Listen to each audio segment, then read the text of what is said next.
Tomato चाष एक लाभदायक फसल। टमाटो चाष को आमको उभय खरा दिन में और वर्षा दिन में किंतु वर्तमान टाइम रे टमाटो रे गोटे झाउला रोग एक मुख्य रोग हिसाब से आमर सबू जगह देखा जाउची। आसतु जानिबा झाउला रोग कौन पर हुए, तार उपचारिता कौन आ को प्रणाली रे चाष कले आमर झाउला रोग आसीबो नाही। नमस्कार आज्ञा, मु नायब्रत माझी, मु कृषक चैनल को आपको स्वागत जनाऊँगी। आगु को वीडियोटी आगु को बढ़ावा आगु आप लाइक और सब्सक्राइब करनी जमीक आपको आगु को जो नुआ वीडियो आज्ञा पड़ो आपन को अपडेट मिल चलो। आसतु जाना टमाटर लगुवा झाउला रोग विषय में। झाउला रोग साधारणतः तीन प्रकार होता है। गोटे बैक्टेरिया जनित मतलब जीवाणु जनित, गोटे फंगाल जनित मन कवक जनित, आ गए निमाटोर जनित मतलब सूत्रजीवी जनित। आउ गोटे कारण होता है जदि आपणकर माटी अम्लांश बढ़ी जाए, अम्ल बढ़ी माटी झाउला रोग होता है। आम निमाटोड जनित केमी जाना आज्ञा आमर जो रोग होची झाउला रोग आम निमाटोड बोली केमी जाना, यहाँ मुख्य जिनिस आम प्रथम होची आम रोग जाना दरकार। तो फास्ट निमाटोड जनित केमी जाना, निमाटोड जनित रोग है आज्ञा आपणकर देखिए गछ को माटी टी आड़ाई देखिए ता मूल गोटे गंठी होता आज्ञा आ चेर मान छोट छोट छोट छोट गंठी होता आज्ञा। तो सहीटा है आप जानवे गछ को निमाटोड जनित मतलब सूत्रजीवी जनित रोग होती आज्ञा। आउ रहा जीवाणु जनित आज्ञा, जीवाणु जनित आ कवक जनित। जीवाणु जनित आ कवक जनित जेनराली जानवा सामान होता है, देखापी सामान होता है जो रोगटा साधारणतः। तो बैक्टेरिया जनित मतलब जीवाणु जनित आम देखा गले गचर मूल आज्ञा देखिए टी सड़ी जाइए आज्ञा, कला पड़ जाइए आप आड़े आज्ञा से छाड़ीज और नाकर संगे पूरा स्मेल टी आसो आप से गछ को ओपाड़े आज्ञा ता देखिए चेर अगुरु टिके टिके टिके टिके सब सड़ी जाइए आज्ञा। आउ आपड़ टिके नहीं गचरू से गछ को नहीं मूल टिके काटिकी गोटे पानी ग्लास रखिले तादर लाड़ टाइप गोटे बाहर से जना पड़े आज्ञा यहाँ जीवाणु जनित रोग माने बैक्टेरियल झाउला रोग होती। कवक जनित केमती आम जाना, कवक जनित आमको जानवा हेले आपणकर फास्ट गचर देखिए तल पत्रटा फास्ट टिके हलदिया पड़ो आज्ञा, तापर पूरा धड़ा होकर पूरा नष्ट हो आ किछि दिन भितर गछटी संपूर्ण झाउली आज्ञा। तल पत्रटू ये स्टार्टिंग हम ताले आपण जानीपारे ये आपणकर कवक जनित समस्या अच्छी बोली आपन झाउला रोग होउची। एबे तो जानिले को कारण आमर झाउला रोग हुए, एबे जानिबा आसन तार निराकरण कौन गले आमर झाउला रोग आज्ञा आसीबो नाही। सेथिबई आपण जेतोले जमी चाष करूछथि आज्ञा टमाटो लगेया पई प्रथम आपण 5 kilo limb Pidiya, 5 kilo सोरिष Pidiya, जदि लिंब पिडिया नथियो सोरिष पिडिया मध्ये यूज करि परिबे। ता देहरे आपण गोबर खत आज्ञा 5 एमटी गोबर खत मिसाई एवं सेथिरे जदि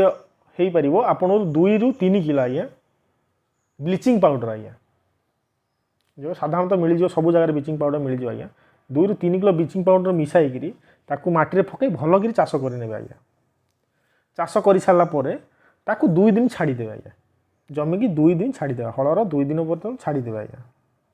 से कौन हुए आपणकर जीवाणु जो माटी थी कवक और जीवाणु से माने से नाश हो जाते आज्ञा। प्रथम तो मुझे सब चाषी भाई मानू कहबी कि उन्नत धरण विहन चयन करूँ जमीक सीना सीड्स संगम 25, निशान 2212 यह एक उन्नत धरणर विहन जहाँकि झाउला रोग प्रति सहनशीलता अच्छी आज्ञा। विहन चयन कला सारा पले आप नर्सरी करते कि डायरेक्ट ट्रांसप्लांट करूँ। जितेबाला गछ को आपणकर 10 दिन रु 15 दिन होता आज्ञा आपड़ फास्ट कर जो आप फील्ड प्रिपेरेसन कर जो ट्रांसप्लांट करने जी आज्ञा से जो ट्रांसप्लांट करेंगे जो आप नर्सरी लगिला कि ट्रांसप्लांट करूँ डायरेक्ट ट्रांसप्लांट करूँ आप नर्सरी द्वारा कले ही भल हुए आज्ञा। नर्सरी कौन हुए आप जना पड़ जाए गछ परसेंट केते आसे आज्ञा। आप नर्सरी टाइम रे जो छोट गछ होता है 2 पत्र आसता है से गोटे आज्ञा मूल छड़ा लगी था टमाटर आज्ञा छोट छोट मूल खाई जाए गछ अणे पड़े से अधिका चारा आप नष्ट हो जाता है। से आम्पल क्रॉप केयर कॉम्बी पैक नार आसूची जी कि बायोलॉजिकल प्रोडक्ट जहाँ को स्प्रे 20 ग्राम पर टांकी स्प्रे कले आपंकर जो छोट गचर जो मूल चेर सढ़ा आसे आज्ञा सी आउ लगे ना आज्ञा। से आप गचर ग्रोथ भी भल आसे आ सुंदर और सुशील देखा जाए। नर्सरी जो आप मेन फील्ड जो आप चारा प्रतिरोपण करेंगे प्रतिरोपण 20 ରୁ 25 दिन भितर आम्पल क्रॉप केयर रुकाप नहले सिजेंडार रेडोमोल गोल्ड सहित प्लांटोमाइसिन रुकाप आपण 20 ग्राम पर टांकी रे जदि रेडोमिल गोल्ड दउछनी 15 ग्राम पर टांकी रे प्लांटोमाइसिन 15 ग्राम पर टांकी रे आकु मिसाई कि गछ धीरे भल कि ड्रिंचिंग करिबा या द्वारा कौन हुए गछर भल ग्रोथ आसी थाए और आपण रोग प्रतिरोध शक्ति गछर बढ़ी थाए आज्ञा तापरे जेनराल तो आमर कौन आसी थाए 30 ରୁ 35 दिन झाउला रोगटा जेनराली आमर 30 ରୁ 35 दिन भितर देखा जाई थाए आज्ञा आपण माने समस्त जानि थिबे झाउला रोग आपणकर 30 ରୁ 35 दिन भितर अधिका देखा जाई थाए आज्ञा सेति पई आपण जेतोला आपण 30 ରୁ 35 दिन आज्ञा भितर गछ आपण हेई जीवो सेथि आपण कोन करिवे कॉपर ऑक्सिल क्लोराइड 40 ml जदि लिक्विड थी 40 ml जदि पाउडर थी 50 ग्राम ता सहित प्लांटोमाइसिन 15 ml ता सहित आम्पल क्रॉप केयर रुका मिसैक आज्ञा प्रति 15 लीटर पानी रे मिसाइक ताकू स्प्रे करिवे आज्ञा आउ यह 30 ରୁ 35 दिन पर मु तो सब चाषी भाई मानू कहबी प्रति 7 दिन कि 10 दिन कि थरे लेखा स्प्रे करंतु आज्ञा एतरे कौन हुए आपणकर झाउला रोग आसे नाही संपूर्ण निवारण हुए मुझे आउ थे कही रखुची कॉपर ऑक्सिल क्लोराइड 40 ml जदि लिक्विड फॉर्म रे आपण आणुछंती दुकान रू बहुत सारा कंपनी रे आपन मिली जिवो जदि आपण पाउडर फॉर्म रे आणुछंती 50 ग्राम पर टांकी हिसाब रे देबे विथ ता संगे आपण आम्पल क्रॉप केयर रुकाप 20 ग्राम पर टांकी रे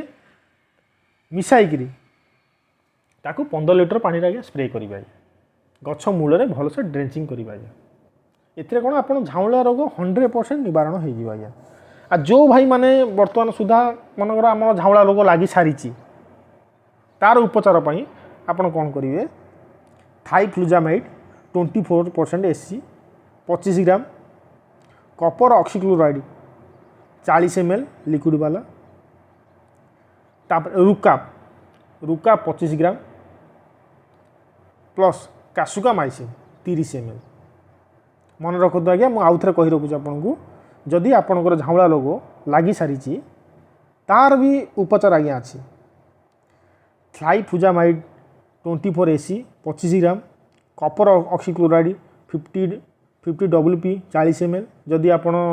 पाउडर फॉर्म आणुछन ताले आपण 50 ग्राम पर 15 लीटर पानी रे देबे आज्ञा आ ता सहित आम्पल क्रॉप केयर जो रुकाप जो कहितले आपन को मूल स्टार्ट करले रुकाप आपणकर 20 ग्राम